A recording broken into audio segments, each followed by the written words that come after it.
Today we are going to discuss our lecture number 3.12, and in this lecture we just discuss what we covered in the previous lectures, a brief introduction about that, and after that we will discussing about the conductance and conductivity. So dear student, जो पिछले videos आपको पिछले 2 lectures मिले वो pre recorded videos थे, वो बस basic understanding के लिए थे। यहाँ पर हम एक बार उसको फिर से रिकॉल कर लेते हैं और रिकॉल करके फिर हम आगे चलते हैं। और जो उसमें कुछ छूटी हुई चीज़ें थी, जैसे कि हम ओम्स लॉ को प्रूफ कैसे करते हैं और भी बहुत सारी क्वांटिटीज़ हैं, उसको हम यहाँ पर देखेंगे। तो ये वीडियो बहुत इंपॉर्टेंट होने वाला है, कॉपी पेन साथ में रखिए। जो भी इंपॉर्टेंट पॉइंट मैं आपको बता रहा हूँ वो आप नोटेट करते चलिए, ठीक है। और वीडियो को अंत तक देखें, बीच में नहीं छोड़ना है, कंप्लीट करिए वीडियो को, ठीक है।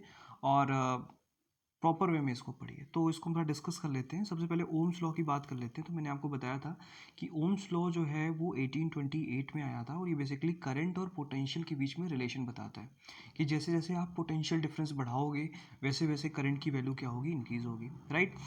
और ये जो कंडीशन है ये सेटिस्फाई होती है at constant temperature and pressure. Temperature और प्रेशर जब कांस्टेंट होगा तो इस सिचुएशन में जो पोटेंशियल और करंट होता है वो एक दूसरे के डायरेक्टली प्रोपोर्शनल होते हैं। ये स्टेटमेंट ऑलरेडी मैं आपको बता चुका हूँ, तो इसको मैं यहाँ पर डिस्कस नहीं कर रहा हूँ, आप इसे नोट करते चलें। इसके बाद जब हम फॉर्मूला बनाते हैं तो हमारे पास आ जाता है V is equal to I R, where R is the proportionality constant call the constant of opposition. और इसका एक नाम हम रख देते हैं, और इसका नाम हम रखते हैं resistance. This is known as the resistance. तो रेजिस्टेंस किसी भी कंडक्टर की प्रॉपर्टी होती है, राइट। और इस जिस कंडक्टर में ऐसी प्रॉपर्टी पाई जाती है रेजिस्टेंस को, उसे हम रजिस्टर कहते हैं। क्या कहते हैं? रजिस्टर कहते हैं। और इसको जो सिंबल होता है कुछ इस तरह से हम इसको बनाते हैं, तो ये सिंबल है रजिस्टर का, ठीक है। और इस रजिस्टर की जो प्रॉपर्टी है उसे हम कहते हैं रजिस्टेंस, ठीक है। आई होप इतनी बात समझ में आ गई होगी। अब इसमें मैंने आपको बताया था कि जब v और y के बीच में आप ग्राफ बनाते हो, v को आपने y एक्सिस के लॉन्ग लिया और i को आपने जो है एक्स एक्सिस के लॉन्ग लिया, और इसके बीच में जब आप ग्राफ बनाओगे तो अगर वो कंडक्टर आपका ओम्स लॉ सेटिस्फाई कर रहा है तो वहाँ पे आपको स्ट्रेट ग्राफ मिलेगा। और जब यहाँ पे आप स्लोप निकालते हो तो slope is equal to tan theta होता है, और ये v अपॉन आई आता है, और v अपॉन आर को क्या कहते हो आप? आर कहते हो, है ना। तो किसी भी वी आई ग्राफ का जो स्लोप होता है वो हमें रेजिस्टेंस के बारे में बताता है कि उसका रेजिस्टेंस कितना है। अब एक इंपॉर्टेंट चीज़ मैं आपको यहाँ पे बताने जा रहा हूँ कि अगर v और i के बीच में अगर आप एक ग्राफ बना रहे हो और वो हमेशा स्ट्रेट लाइन कुछ इस तरह से आ रहा है, राइट, तो ऐसी सिचुएशन में जो आपका कंडक्टर होगा वो ओहमिक कहलाएगा। क्या कहलाएगा? Ohmic conductor. तो ऐसे कंडक्टर्स जो ओम्स लॉ को फॉलो करते हैं वो ओहमिक कंडक्टर कहलाते हैं, क्योंकि ओम्स लॉ कांस्टेंट टेम्परेचर और प्रेशर के लिए एप्लीकेबल है। सो डियर स्टूडेंट्स, हमारे नेचर में, हमारे एनवायरनमेंट में टेम्परेचर और प्रेशर लगातार चेंज होता रहता है, ठीक है। तो जिसकी वजह से जो हमारे मेटल्स होते हैं, जो हमारे कंडक्टर्स होते हैं, वो भी अफेक्टेड होते हैं, तो रेजिस्टेंस उनका वेरी करता रहता है। तो हमारे नेचर में जितने भी कंडक्टर्स हैं वो ओम्स लॉ को नहीं फॉलो करते, ठीक है। तो ओम्स लॉ एक आइडियल कंडीशन है, ठीक है। एक ये आइडियल कंडीशन है, एक स्पेसिफिक कंडीशन है, ठीक है। अब इसको हम प्रूव कैसे करेंगे? तो अगला टास्क हमारा ये है, तो इसको प्रूफ को हम देखते हैं। तो इसके लिए डियर स्टूडेंट हमने जो है हमें कुछ एजम्पशंस एज्यूम करने पड़ेंगे। तो ये हमने एक छोटा सा फिगर बनाया है, इस फिगर को आई होप आप समझ पाओगे। ये हमारे पास एल लेंथ का एक कंडक्टर है, और इस एल लेंथ के कंडक्टर को हमने एक पोटेंशियल से जोड़ दिया है, और ये वेरिएबल पोटेंशियल, आप यहाँ से पोटेंशियल को बढ़ा कम कर सकते हो, बढ़ा सकते हो, कम कर सकते हो। ये जो कंडक्टर है इसकी लेंथ यल है और उसका एरिया कितना है? ए है, ठीक है। और मान लेते हैं कि इसमें किसी एक पर्टिकुलर वोल्टेज पे करंट कितनी फ्लो हो रही है? आई करंट फ्लो हो रही है। और क्योंकि आपने इसमें पोटेंशियल प्लस और माइनस लगा रखा है तो इसमें इलेक्ट्रिक फील्ड काम करेगा, और इलेक्ट्रिक फील्ड काम करेगा तो उसके अंदर के जितने भी इलेक्ट्रॉन हैं वो क्या करेंगे? ड्रिफ्ट करेंगे टूवर्ड्स द पॉजिटिव, राइट। तो ड्रिफ्टिंग इसकी पॉजिटिव की तरफ होगी, ठीक है, ये आप जानते हो, ओके। और आपने ड्रिफ्ट वेलोसिटी का फॉर्मूला भी यहाँ पे पढ़ रखा है, V D is equal to minus E tau upon M E. ये रिलेशन आपने पिछले लेक्चर्स में आपने इसको देखा था कि किस तरह से इसके वैल्यू को हम निकाल दें। तो बेसिकली जो ड्रिफ्ट वेलोसिटी है वो एवरेज वैल्यू है वेलोसिटीज का, जो इलेक्ट्रॉन्स उसके अंदर ड्रिफ्ट कर रहे हैं। अब करंट और ड्रिफ्ट वेलोसिटी के बीच का रिलेशन आपको पता है कि I इज इक्वल टू होता है N E A V D. ये ऑलरेडी आप पढ़ चुके हो। ये वी डी की वैल्यू हम यहाँ पर पुट कर देते हैं, ठीक है। तो जब वी डी की वैल्यू यहाँ पे हम पुट करेंगे तो हमारे पास आ जाएगा I is equal to N E A, और वी डी की वैल्यू मतलब कि वी डी की जगह पे हम रख देंगे माइनस ई टाउ अपॉन एम ई, ठीक है। तो हमारा जो कॉन्फिगरेशन है वो क्या बन जाएगा? हमारा कॉन्फिगरेशन बन जाएगा I is equal to minus N E से ई मल्टीप्लाई होगा, ई स्क्वायर हो जाएगा, minus N E square A M E tau into E. तो ई को हमने एक साइड ले लिया क्योंकि हमें ई की वैल्यू पुट करनी है। सो डियर स्टूडेंट, आप जानते हो कि ई इज इक्वल टू होता है D V upon D R. तो एक इलेक्ट्रॉन यहाँ से जब चलेगा और इसके एंड तक आएगा, एक एंड से दूसरे एंड तक आने में कितनी डिस्टेंस ये ट्रेवल कर रहा है, एल डिस्टेंस ट्रेवल कर रहा है। तो डी आर की वैल्यू एल हो जाएगी। तो यहाँ से मैं लिख सकता हूँ E is equal to minus V upon L. ठीक है, ये बात आई होप आपके समझ में आ गई होगी। अब यहाँ से हम क्या करते हैं, ई की वैल्यू पुट कर देते हैं। ठीक है, तो जब हम ई की वैल्यू पुट करेंगे तो देखिए क्या आ जाएगा। ई की वैल्यू जब आप यहाँ पे पुट करोगे तो देखो यहाँ से ऊपर E square A tau upon M E into V minus L. अब यहाँ पर एक चीज़ आपको यहाँ पे नोटेट करना है, इस v को आप इस i के नीचे लेकर के आ गए, है ना, क्योंकि हमें ओम्स लॉ को प्रूव करना है। तो हमने इधर लेकर के आए तो i अपॉन वी हो गया ये, और इधर की तरफ क्या बचा, N E square A tau L into M E. Minus से माइनस मल्टीप्लाई हुआ, प्लस हो गया। तो हमारे पास ये रिलेशन आ गया इन दोनों की हेल्प से। इस v को हम इधर की तरफ लेके आए डिनोमिनेटर में, तो हमारे पास ये रिलेशन आ गया यहाँ पर। ठीक है, आई होप ये क्लियर हो गया होगा आपको। अब यहाँ पर हम क्या करते हैं, हम क्योंकि हमें v अपॉन आई निकालना है, क्योंकि v upon I is equal to क्या होता है, r होता है। r जबकि एक कांस्टेंट है, तो यहाँ पे हमने v अपॉन आई कर लिया, और ये वाली वैल्यू देखिए तो ये ऊपर चली जाएगी, क्योंकि i अपॉन वी है तो v अपॉन आई रखोगे तो नीचे वाली वैल्यू ऊपर चली जाएगी। तो यहाँ पर क्या वैल्यू आ जाएगी आपके पास, l upon L into M E upon N E square A tau.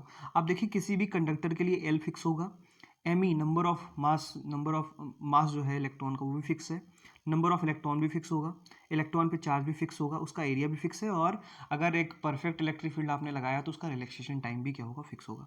तो बेसिकली ये वाली वैल्यू क्या बन गई, कांस्टेंट। क्या बन गई, कांस्टेंट। तो अगर ये कांस्टेंट बन गई तो इसको, इसी कांस्टेंट को आप क्या कहते हो, इसी कांस्टेंट को आप कहते हो आर, रेजिस्टेंस। तो ये हमारे पास रिलेशन आ गया v upon I equal to R, और इसी को अगर आप लिखो तो v equal to I R. तो ये ओम्स लॉ का प्रूफ है और ये बहुत इंपॉर्टेंट है। तो यहाँ से अगर हम r की वैल्यू निकालना चाहें तो हमारे पास क्या आ जाएगा, r is equal to M E L upon N E square tau into A. ये वैल्यू आपको याद होनी चाहिए, रटी होनी चाहिए। ठीक है, r is equal to M E L upon N E square tau into A. ठीक है, so this is the proof of the Ohm's law. ये एग्जाम में कभी कभी 1 या 2 मार्क्स में आ जाता है। ठीक है, इसलिए इसको बहुत अच्छे से आप पढ़ लेंगे, क्योंकि इसमें कोई बहुत एक्स्ट्रा चीज़ें नहीं हैं, जो चीज़ें आपने पढ़ रखी हैं उसी का बस इम्प्लीमेंटेशन, एक फॉर्मूले को दूसरे फॉर्मूले में डिस्प्लेस करना है। ठीक है, तो आई होप ये बात आपके क्लियर हो गई होगी। अब हम आगे चलते हैं कि रेजिस्टेंस क्या होता है और रेजिस्टेंस की क्या क्या प्रॉपर्टीज़ होती हैं, उसको हम डिस्कस करते हैं। देखिए, रेजिस्टेंस बेसिकली जो है वो आपका किसी भी कंडक्टर के अंदर क्या होता है, अपोजिशन होता है। किसी भी कंडक्टर के अंदर का जो अपोजिशन होता है उसे आप रेजिस्टेंस कहते हैं। और बेसिकली रेजिस्टेंस का फॉर्मूला आप पिछले लेक्चर में मैंने आपको बताया भी होगा, R is equal to L upon A होता है, और यहाँ से जब प्रोपोर्शनलिटी को आप हटाते हो तो R is equal to rho L upon A आ जाता है। इसको आप इक्वेशन नंबर फर्स्ट मान लीजिए, इसको ऑलरेडी आप पढ़ रहे हैं। अभी अभी आपने ओम्स लॉ में R की वैल्यू फाइंड करी है, R is equal to M E L upon N E square A tau. अब देखिए एम ई, अगर लेंथ और एरिया को हम वेरिएबल कर दें, ठीक है, मान लीजिए कोई एक लेंथ है, उसको आप बढ़ा रहे हो तो एरिया कम होगा, या एरिया कम कर रहे हो तो लेंथ कम हो जाएगा, है ना, एरिया बढ़ा रहे हो तो लेंथ कम हो जाएगा, ये चीज़ आप जानते हैं। तो अभी आपने ये रिलेशन, ये वाला रिलेशन आपने इस्टेब्लिश किया। तो यहाँ से अगर मैं एल अपॉन ए को एक तरफ कर लूँ, ध्यान से समझिएगा, तो अगर मैं यहाँ से आर एल अपॉन ए को एक तरफ कर लूँ, बाकी ये वाली वैल्यू उधर कर लूँ, ठीक है, और इन इक्वेशन नंबर फर्स्ट और इन दोनों को क्या करूँ, कंपेयर कर लूँ, तो मुझे यहाँ रेसिस्टिविटी की वैल्यू मिल जाएगी। ठीक है, यहाँ पे क्या मिल जाएगी, रेसिस्टिविटी की वैल्यू मिल जाएगी, और रेसिस्टिविटी इज इक्वल टू आ जाएगा एम ई एन ई स्क्वायर टाउ। ये बहुत इंपॉर्टेंट चीज़ है जो आपको आना चाहिए। Rho is equal to M E, ये मास पे डिपेंड करेगा, मास तो कांस्टेंट होता है, एन भी कांस्टेंट होता है, और ई स्क्वायर भी कांस्टेंट होता है। तो जो रेसिस्टिविटी होगा वो डिपेंड करेगा आपका रिलैक्सेशन टाइम पे। ठीक है, तो रिलैक्सेशन टाइम अगर ज़्यादा होगा तो रेसिस्टिविटी क्या होगी, कम होगी। ठीक है, और रिलैक्सेशन टाइम ज़्यादा कब होगा, जब इलेक्ट्रिक फील्ड क्या होगा, वीक होगा, तो उसको एक कोलिजन से दूसरे कोलिजन के बीच जो डिस्टेंस है उसको ट्रेवल करने में ज़्यादा टाइम लगेगा, है ना।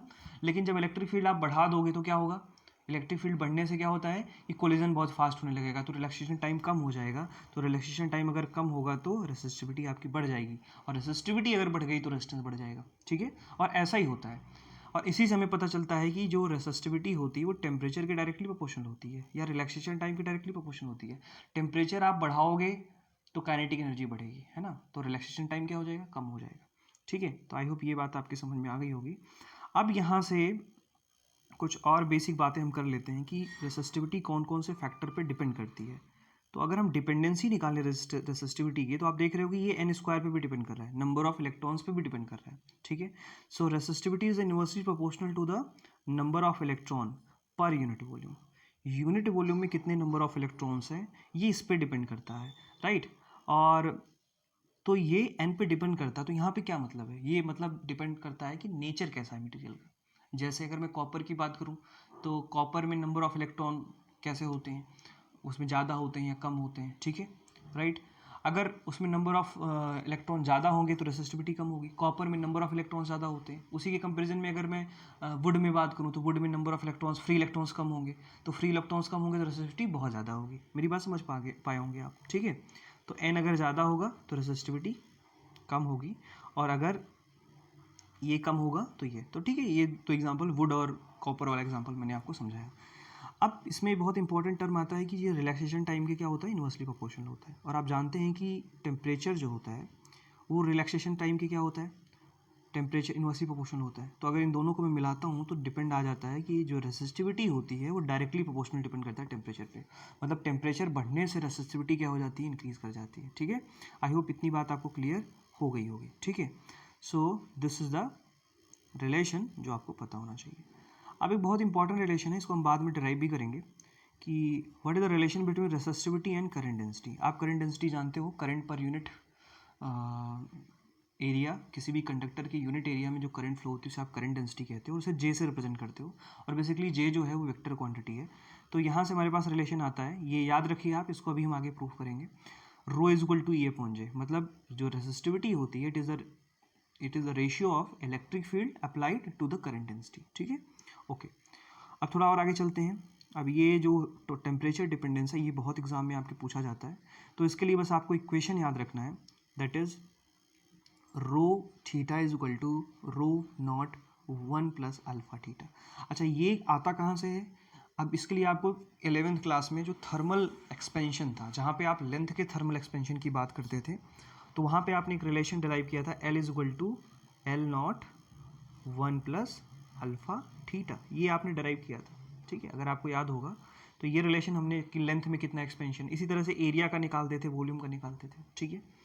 तो क्योंकि जब टेम्परेचर बढ़ता है तो लेंथ भी चेंज होती है, और लेंथ चेंज होगा तो एरिया कम होगा, तो उसी के अकॉर्डिंग उसका रेजिस्टेंस वगैरह भी क्या होता है, वेरी करता है। तो हम डायरेक्टली फॉर्मूला यहाँ पे नोट कर रहे हैं, आपको इसको लेंथ के वेरिएशन से, एक्सपेंशन से क्या करना है, रिलेट करना है। सो डियर स्टूडेंट, यहाँ पे हमारे पास अगर रेजिस्टेंस के टर्म में लिखें तो R theta is equal to R naught R plus alpha theta.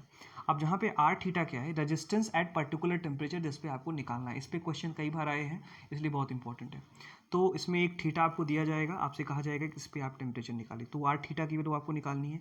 Are not क्या है, आर नॉट जो है वो इनिशियल रेजिस्टेंस है, मतलब इनिशियल टेम्परेचर पे क्या उसका रेजिस्टेंस था, प्लस अल्फा थीटा। अल्फा क्या है यहाँ पे थर्मल कोफिशिएंट है, कि टेम्परेचर बढ़ाने से कितना चेंज हो रहा है यूनिट वॉल्यूम में, तो इसे हम क्या कहते हैं, थर्मल कोफिशिएंट कहते हैं। और जहाँ पे थीटा क्या है, कि कितना आपने टेम्परेचर, किस टेम्परेचर पे आपको निकालना है। तो ये वाली वैल्यूज़ मैंने यहाँ पे सब सारी नोट की हैं, तो ये आप देख लेंगे। और यहाँ से डियर स्टूडेंट हम रेसिस्टिविटी में भी लिख सकते हैं, rho theta is equal to rho naught 1 plus alpha T. I hope ये क्लियर हो गया होगा आपको। अब जब भी क्वेश्चन, इस पर क्वेश्चन ही आते हैं, ये आपसे नहीं पूछा जाता, बस इसको पता होना चाहिए कि वैल्यू कौन सी कैसे रखनी है।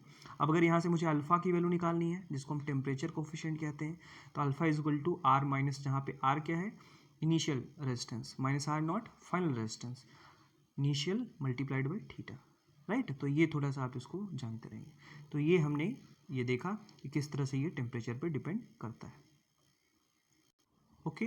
अब हम लोग जो है एक बहुत ही इंपॉर्टेंट रिलेशन देख लेते हैं, ये रिलेशन भी आगे हम प्रूफ करने वाले हैं, ठीक है। तो ये जो रिलेशन है, that is rho is equal to 1 upon N E mu. Mu जहाँ पे क्या होती है, मोबिलिटी होती है ना, कि drift velocity per unit electric field, किसी भी कंडक्टर पे पर यूनिट इलेक्ट्रिक फील्ड में कितने इलेक्ट्रॉन किस वेलोसिटी से ड्रिफ्ट हो रहे हैं, उसे आप क्या कहते थे, मोबिलिटी कहते थे। म्यू इज इक्वल टू होता था आपका, that is V D upon E, ये होता था formula, V D upon E, ठीक है। तो यहाँ से अगर हम रेसिस्टिविटी और इसके बीच में, मोबिलिटी के बीच में रिलेशन देखें, तो हमारे पास होता है rho is equal to 1 upon N E into mu, ठीक है। इसको हम आगे प्रूव करेंगे। आगे देखते हैं कंडक्टेंस। अब आपने रेजिस्टेंस और रेसिस्टिविटी देखा था, तो आपने पढ़ा था कि रेजिस्टेंस अगर ज़्यादा होगा तो करंट कम फ्लो होगी, तो कंडक्टिविटी कम होगी, ठीक है। तो ये बस रेसिप्रोकल होता है, इसको बस इसकी डेफिनेशन आप सिंपल सी देख लीजिए कि व्हाट इज द कंडक्टेंस। तो बेसिकली ये रेजिस्टेंस का क्या होता है, रेसिप्रोकल होता है। क्या होता है, it is the reciprocal of resistance. तो अगर आपके पास कोई रेजिस्टेंस है उसका आप रेसिप्रोकल कर दो तो उसे हम क्या कहते हैं, उसको हम कंडक्टेंस कहते हैं और उसे हम कैपिटल जी से रिप्रेजेंट करते हैं, ठीक है। ये चीज़ आप जानते रहिए। तो reciprocal of resistance is known as the conductance. तो एक बात यहाँ से समझ में आती है कि रेजिस्टेंस ज़्यादा होगा तो कंडक्टेंस कम होगा, और अगर रेजिस्टेंस कम होगा तो कंडक्टेंस ज़्यादा होगा। तो अगर आप चाहते हो कि किसी भी मटेरियल की कंडक्टिविटी अच्छी हो, उसमें करंट बहुत अच्छे से फ्लो करे, तो उसका कंडक्टेंस क्या होना चाहिए, ज़्यादा होना चाहिए, ठीक है। आप थोड़ी यूनिट की बात कर लेते हैं। तो रेजिस्टेंस की यूनिट ओम होती है, इसको आप ऊपर ले जाओगे तो ओम इनवर्स हो जाएगी, ठीक है। क्या हो जाएगी, ओम इनवर्स। और इसी ओम इनवर्स को आप क्या कहते हो, मोह कहते हो। आम भाषा में इसको नॉर्मली जो है हम क्या रिकॉल करते हैं, ओम इनवर्स ना करके इसे हम कहते हैं मोह, ठीक है। और अगर इसकी एसआई यूनिट की बात करें तो ये बहुत इंपॉर्टेंट है। एक साइंटिस्ट है साइमंस, साइमंस के नाम पर जो है इसकी एसआई यूनिट बनाएगी सीमेंस, राइट। तो सीमेंस को हम कैपिटल एस से रिप्रेजेंट करेंगे और पूरा लिखना होगा तो SEIMEN लिखेंगे, ठीक है। तो कंडक्टेंस की यूनिट क्या होती है, सीमेंस होती है, मोह होती है, ओम इनवर्स होती है। 1 मार्क्स में आपसे पूछा जा सकता है, ठीक है। अब ये तो बात हो गई कंडक्टेंस की। तो कंडक्टेंस क्या होती है, किसी भी मटेरियल की प्रॉपर्टी होती है ना। जैसे रेजिस्टेंस किसी भी मटेरियल की प्रॉपर्टी होती है, उसी तरीके से कंडक्टेंस भी क्या होती है, प्रॉपर्टी होती है। लेंथ एरिया के अकॉर्डिंग प्रॉपर्टी चेंज हो सकती है, लेकिन जो किसी मटेरियल की कैरेक्टरिस्टिक होती है वो चेंज नहीं होती, ठीक है। इसके लिए मैंने आपको एग्जांपल भी दे करके समझाया था कि जैसे आपका नाम और आपका सरनेम हो गया, तो आपके परिवार में जो लोग हैं एज के हिसाब से उनका नाम अलग अलग होगा, लेकिन सबका सरनेम क्या होगा, सेम होगा। तो सरनेम क्या है, कैरेक्टरिस्टिक है जो कभी चेंज नहीं होगी, लेकिन जो आपका नेम है वो चेंज होती रहेगी, ठीक है। तो प्रॉपर्टी और कैरेक्टरिस्टिक ये दो अलग अलग चीज़ें हैं, इसको आप समझते रहिए। तो कंडक्टेंस क्या है, प्रॉपर्टी है। अब कंडक्टिविटी की बात कर लेते हैं। तो कंडक्टिविटी को हम सिग्मा से रिप्रेजेंट करते हैं, इसे हम कहते हैं सिग्मा। तो इसे हम सिग्मा से क्या करेंगे, रिप्रेजेंट करेंगे। तो basically sigma is the reciprocal of resistivity. जो कंडक्टिविटी होती है ये रेसिस्टिविटी की क्या होती है, रेसिप्रोकल होती है, ठीक है। और ये यूनिट लेंथ के लिए डिफाइन होती है, यूनिट एरिया के लिए डिफाइन होती है, जैसे कि रेसिस्टिविटी डिफाइन होती है। तो डियर स्टूडेंट, अगर मैं जो अभी आपने रेसिस्टिविटी का फॉर्मूला अभी आपने निकाला था, क्या निकाला था, दैट इज ME/NE² टाउ। ये आपको याद होना चाहिए, ठीक है। NE² टाउ ये आपने निकाला था। तो अगर मुझे इसमें से कंडक्टिविटी निकालनी है तो मैं इसका रेसिप्रोकल कर दूंगा, तो मेरे पास वैल्यू आ जाएगी sigma = NE² tau upon ME। Resistivity में ME ऊपर होता है और कंडक्टिविटी में ME नीचे आ जाता है, ठीक है। तो ये चीज़ है, इसीलिए हम क्या करते हैं, इलेक्ट्रॉन लेते हैं। इलेक्ट्रॉन का मास जो होता है वो कम होता है ना, तो उसकी कंडक्टिविटी क्या होगी, ज़्यादा होगी। बहुत फास्ट क्या करेगा, वो कंडक्ट होगा, मूव करेगा, ठीक है। ओके, अब इसकी यूनिट की बात कर लेते हैं। तो आप जानते हो कि जो रेसिस्टिविटी होती थी उसकी यूनिट होता था ओम मीटर, राइट। तो यहाँ पे ओम इनवर्स मीटर इनवर्स हो जाएगा, या मो, क्योंकि ओम इनवर्स को आप मो कहते हो तो मो मीटर इनवर्स हो जाएगा, या सीमेंस मीटर इनवर्स हो जाएगा, ठीक है। अब इसमें दो और इंपॉर्टेंट रिलेशन है। तो अगर अभी आपको मैंने ऊपर रिलेशन में बताया था कि आप रेसिस्टिविटी को लिख सकते हो 1/NE μ, तो कंडक्टिविटी को क्या लिख सकते हो, NE μ, रेसिप्रोकल हो जाएगा, राइट। एक और रिलेशन आ जाता है कंडक्टिविटी और करंट डेंसिटी और इलेक्ट्रिक फील्ड के बीच में रिलेशन। तो सिग्मा = J/A, ये भी एक रिलेशन होता है। तो ये रिलेशंस आप याद रखिए। अब आप देखते हैं कि ये किस तरह से आता है, ये वैल्यूज किस तरह से आती हैं, इसको हम डिराइव करते हैं। तो आई होप कंडक्टेंस और कंडक्टिविटी का कॉन्सेप्ट क्लियर हो गया होगा। अब आगे बात कर लेते हैं थोड़ा सा। तो बेसिकली अब ये जो टॉपिक हम पढ़ने जा रहे हैं ये बहुत इंपॉर्टेंट है, और एग्ज़ाम में ये कई बार आपके आ चुका है, इसलिए जो है आपको इसको ध्यान से देखना है, ध्यान से इसको पढ़ना है, ठीक है। तो इसको देखते हैं। So this is known as vector form of the Ohm's law. तो कभी कभी एग्जाम में आपसे वेक्टर्स फॉर्म भी पूछ लिया जाता है, इसलिए बहुत इंपॉर्टेंट है।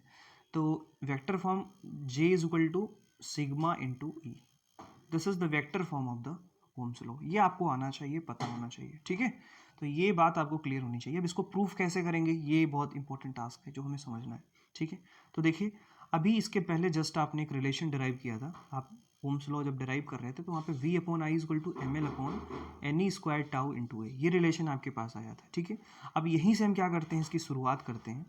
तो शुरुआत करने के लिए हम क्या करते हैं, A को इधर ले आते हैं और V को इधर ले जाते हैं। तो जब मैं A को इधर ले आऊँगा, V को इधर ले आऊँगा, तो ये A/I हो जाएगा, ठीक है। और V यहाँ पर आ जाएगा, राइट। आई होप ये बात समझ में आ रही होगी। V यहाँ पे आ जाएगा डिनोमिनेटर में। अब आपको रिलेशंस पता है कि J = होता है I/A, और अभी मैंने आपको पोटेंशियल का भी बताया था, E equal to V upon L बताया था, तो मल्टीप्लाई कर दोगे तो V equal to E into L हो जाएगा, ठीक है। अब यहाँ पे वी की जगह पे हम ई इंटू एल लिख लेते हैं, ठीक है। जो यहाँ वी है ई इंटू एल, तो नीचे डिनोमिनेटर में एल है, ऊपर एल ऊपर है, तो दोनों आपस में क्या हो जाएंगे, कैंसिल आउट हो जाएंगे। तो जब ये आपस में कैंसिल आउट हो जाएंगे तो आपके पास रिलेशन आ जाएगा A upon I is equal to M E upon N E square tau into A. क्योंकि हमें करंट डेंसिटी लिखना है और current density is equal to होता है J is equal to I upon A, तो मैं इसे रेसिप्रोकल कर दूंगा। तो जब मैं इसे रेसिप्रोकल करूंगा तो मेरे पास क्या वैल्यू आ जाएगी, आई अपॉन ए, और ये वैल्यू सारी ऊपर चली जाएगी, एन ई स्क्वायर टाउ एम ई, और ई को हमने बाहर ले लिया है, ठीक है। और फिर ये आप जानते हो कि जो एन ई square tau upon M e होता है किसके बराबर होता है, सिग्मा के बराबर होता है, ये अभी मैंने आपको बताया। तो यहाँ से जो रिलेशन आ जाएगा that is J is equal to sigma into E, है ना। So this is known as the vector form of the Ohm's law, ठीक है। आई होप ये बात आपको क्लियर हो गई होगी। ओके डियर स्टूडेंट, अब हम बात करते हैं कि जो रिलेशंस हमने डिराइव किए थे, कौन सा relation, this relation sigma is equal to N E into mu. इसकी कैसे आता है इसको थोड़ा समझ लेते हैं। तो इसके लिए आपको ये पहले तो पता होना चाहिए कि वैल्यूज़ क्या होती हैं। पहले आपको पता है कि v D is equal to minus E tau upon M e होता है। माइनस केवल डायरेक्शन को रिप्रेजेंट कर रहा है, इसलिए हम नेग्लेक्ट कर दे रहे हैं। Mu is equal to V D upon E होता है, J is equal to sigma into E होता है, और J is equal to I upon E होता है, ठीक है। शुरुआत हम वहीं से करते हैं। इसके पहले जो रिलेशन आपने भी डिराइव किया था, I upon A is equal to N E square tau upon M E into E, ये रिलेशन आपको पता है, यहीं से हम इसकी शुरुआत करते हैं। तो हम क्या करते हैं, यहाँ पर ये जो फंक्शन है इसमें से ई टाउ अपॉन एम ई, इसको हम क्या करते हैं, एक साइड में कर लेते हैं और एन ई को एक साइड में कर लेते हैं। आप देखिए कोई फर्क नहीं होगा, यहाँ पर है एन ई स्क्वायर है, तो एक ए इधर आ गया, दूसरा ई इधर आ गया। अब ये आई अपॉन ए जो है इसको मैं क्या लिख सकता हूँ, जे लिख सकता हूँ, और ये जो वैल्यू है इसको मैं क्या लिख सकता हूँ, वी टी लिख सकता हूँ। तुम्हारे पास आ गया J is equal to N into we D, है ना। अब जे को मैं क्या लिख सकता हूँ, सिग्मा इंटू ए, है ना, अभी अभी आपने डिराइव किया था। तो जे को मैं लिख सकता हूँ सिग्मा इंटू ए, तो ये वाला रिलेशन देखिए, sigma into A is equal to N into we d, right. तो अब ई को मैं इधर लेकर के आ गया, तो ई जब यहाँ पे आएगा तो वी डी अपॉन ई हो जाएगा, और वी डी अपॉन ई को क्या कहते हो आप, म्यू कहते हो, है ना, मोबिलिटी कहते हो। तो यहाँ से आपके पास रिलेशन आ गया sigma is equal to N e mu, ठीक है। ये रिलेशन हमने पिछला देखा था। इसी तरीके से अगर आपके पास कंडक्टिविटी आ गई, उसका रेसिप्रोकल कर दोगे तो आपको रेसिस्टिविटी आ जाएगी। तो रेसिस्टिविटी इज इक्वल टू क्या आ गया, 1/n इंटू म्यू, ठीक है। तो ये मैंने अभी आपको ऊपर रिलेशन बताया था। डियर स्टूडेंट, जैसा कि आप जानते हैं कि ये जो रिलेशंस हैं, जो ओम्स लॉ है, it is valid for only valid when temperature and pressure is constant, okay. But in the general condition pressure and temperature are varied, लगातार वेरी होते रहते हैं। तो डियर स्टूडेंट, इसी वजह से ये जो ओम्स लॉ था वो फेल हो गया। अब इसके कुछ कॉज देख लेते हैं कि क्यों ओम्स लॉ फेल हो गया। तो सबसे पहला क्या है कि ये फंडामेंटल नहीं है। देखो फंडामेंटल किसे कहेंगे, जो हमेशा फिक्स होता है, जो हर जगह अप्लाई हम कर सकते हैं, उसे हम फंडामेंटल कहते हैं। जैसे न्यूटन्स ग्रेविटेशनल लॉ हो गया, तो उसे हम हर जगह अप्लाई कर सकते हैं, that's why it is known as the fundamental, है ना। तो ये फंडामेंटल नहीं है, पहली बात।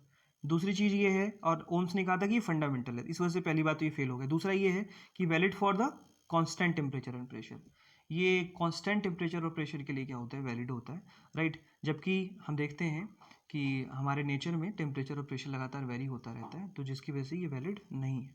तीसरा जो है कि जब हम कंडक्टर के अंदर जो इलेक्ट्रॉन्स फ्लो करते हैं, दे दे कोलाइड विद द लैटिस, वो क्या करते हैं, जो उसके अंदर लैटिस होते हैं या दूसरे अदर चार्जेस होते हैं या लैटिस होते हैं, उनसे जब टकराते हैं तो अपनी एनर्जी का लॉस करते हैं, तो उनकी कुछ ड्रिफ्ट वेलोसिटी कम हो जाती है, जिसकी वजह से वो कंडक्टर गर्म होना स्टार्ट होता है। ऐसे नॉर्मली ऐसा होता है, आप देखते हो कोई डिवाइस ज़्यादा देर तक यूज़ कर लो तो वो गर्म हो जाती है। तो होता क्या है कि टेम्परेचर बढ़ने से रेजिस्टेंस बढ़ जाएगा, तो हम देखते हैं कि तुरंत उसका रेजिस्टेंस क्या हो गया, वेरी हो गया। तो एक रीज़न ये भी है। दूसरा ये है कि जब हमने पढ़ा है कि रेजिस्टेंस जो होता है वो टेम्परेचर के डायरेक्टली प्रोपोर्शनल होता है, लेकिन जब हम सेमीकंडक्टर के केस में बात करते हैं, तो सेमीकंडक्टर के केस में देखते हैं कि टेम्परेचर बढ़ाने से रेजिस्टेंस क्या हो रहा है, कम हो रहा है। जबकि ओम्स ने क्या कहा, ओम्स ने कहा कि टेम्परेचर अगर बढ़ाएंगे तो रेजिस्टेंस क्या होगा, भी बढ़ेगा, रेजिस्टेंस भी बढ़ेगा, लेकिन सेमीकंडक्टर के केस में नहीं होता। तो ये कुछ वैलिड रीजन है जिसकी वजह से ओम्स लॉ क्या हो गया, फेल हो गया, ठीक है। So this is the reason. So dear student, आज के लेक्चर में हम इतना ही पढ़ेंगे। आई होप आज जितने भी टर्म्स मैंने आपको समझाए हैं, बताए हैं, वो आपकी समझ में आ गए होंगे, ठीक है, और आप इसे प्रॉपर नोट कर रहे होंगे और अच्छे से पढ़ाई कर रहे होंगे, ओके। तो आज इतना ही पढ़ते हैं।